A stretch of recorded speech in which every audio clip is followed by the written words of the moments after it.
மதுரை மாவட்டத்தில் தற்போதைய வாக்காளர் தீவிர திருத்தத்திற்கு பிறகு மாவட்டத்தில் மொத்தம் 24,66,954 பேர் உள்ள நிலையில் மாவட்டத்தின் ஒவ்வொரு தொகுதியிலும் பல்வேறு கோரிக்கைகள் எதிர்பார்ப்புடன் மக்கள் வாக்களிக்க தயாராகி வருகின்றனர். இந்நிலையில் மதுரை மாவட்டம் தமிழ்நாடு சட்டமன்ற பொதுத் தேர்தல் 2026 நடைபெறுவதை முன்னிட்டு அங்கீகரிக்கப்பட்ட கட்சி நிர்வாகிகள், வேட்பாளர்கள் மற்றும் முகவர்களுடனான ஆலோசனை கூட்டம் காவல்துறை தேர்தல் பார்வையாளர் திருமதி அஸ்வதி துர்ஜே தலைமையில் நடைபெற்றது. இக்கூட்டத்தில் மதுரை மாவட்டத்தில் உள்ள 10 சட்டமன்ற தொகுதிகளில் நடைபெற்று வரும் தேர்தல் பணிகள் குறித்து விரிவாக தெரிவிக்கப்பட்டது. அங்கீகரிக்கப்பட்ட கட்சிகளின் நிர்வாகிகள் சந்தேகங்களுக்கு விரிவாக விளக்கமளிக்கப்பட்டது. தேர்தல் நடத்தும் அலுவலர்கள் அங்கீகரிக்கப்பட்ட கட்சி நிர்வாகிகள், வேட்பாளர்கள் மற்றும் முகவர்களிடம் ஜனநாயக திருவிழாவான இந்த தேர்தலில் இந்திய தேர்தல் ஆணையத்தின் விதிமுறைகளை முழுமையாக பின்பற்ற வேண்டும் என்றும் அறிவுறுத்தப்பட்டது. இதனைத் தொடர்ந்து மதுரை மருத்துவக் கல்லூரி கூட்டரங்கில் மண்டல அலுவலர்களுக்கான மின்னணு வாக்குப்பதிவு இயந்திரங்கள் 2ஆம் கட்டமாக கணினி மூலம் சுழற்சி முறையில் ஒதுக்கீடு குறித்த பயிற்சியில் மதுரை மாவட்ட தேர்தல் அலுவலர் கலந்து கொண்டு பயிற்சி வழங்கினார்.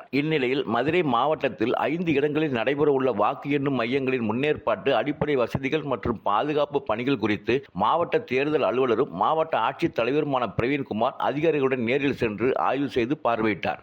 தமிழ்நாடு சட்டமன்ற பொதுத் தேர்தல் வரும் 23ஆம் தேதி நடைபெற்று வரும் 4ஆம் தேதி வாக்கு எண்ணிக்கை நடைபெற உள்ளது. மதுரை மாவட்டத்தில் கிழக்கு மற்றும் மதுரை மேலூர் தொகுதிகளுக்கு ஒத்தக்கடை அரசு வேளாண்மை கல்லூரியிலும், உசிலம்பட்டி மற்றும் சோழவந்தான் தொகுதிகளுக்கு அண்ணா பல்கலைக்கழகத்திலும், மதுரை வடக்கு மற்றும் மதுரை தெற்கு தொகுதிகளுக்கு தியாகராசர் பொறியியல் கல்லூரியிலும், மதுரை மத்திய தொகுதி மற்றும் மதுரை மேற்கு தொகுதிகளுக்கு மதுரா கல்லூரியிலும், திருப்பரங்குன்றம் மற்றும் திருமங்கலம் தொகுதிகளுக்கு திருமங்கலம் அரசு கல்லூரியிலும் என மொத்தம் 5 இடங்களில் வாக்கு எண்ணும் பணிகள் நடைபெற உள்ளது.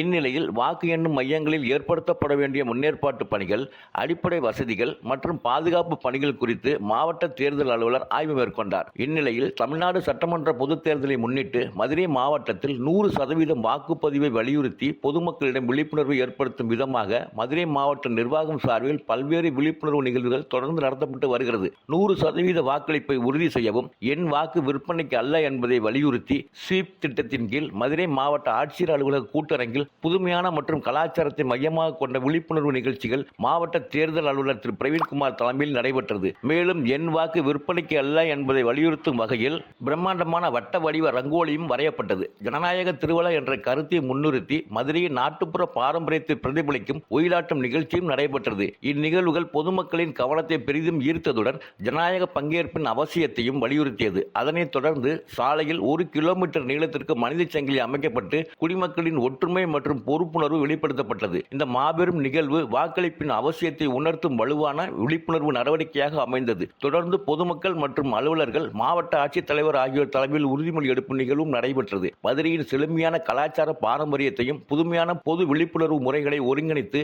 இந்நிகழ்ச்சி நடைபெற்றது. வரவிருக்கும் தேர்தலில் அனைத்து தகுதியுடைய வாக்காளர்களும் தங்கள் வாக்குரிமையை பொறுப்புடன் பயன்படுத்துமாறு மாவட்ட நிர்வாகம் சார்பில் கேட்டுக் கொள்ளப்பட்டுள்ளது. கூட்டுறவு சங்கங்கள், தனியார் உரக்கடைகளில் விதிகளை பின்பற்றாதவர்கள் மீது கடும் நடவடிக்கை எடுக்கப்படும் என்று மதுரை வேளாண்மை இணை இயக்குநர் திரு கே பி முருகேசன் தெரிவித்துள்ளார். மதுரை மாவட்டத்தில் விவசாயிகள் சம்பா சாகுபடிகள், நெல் பயிரிட்டு அறுவடை பணிகள் நடைபெற்று வருகின்றன.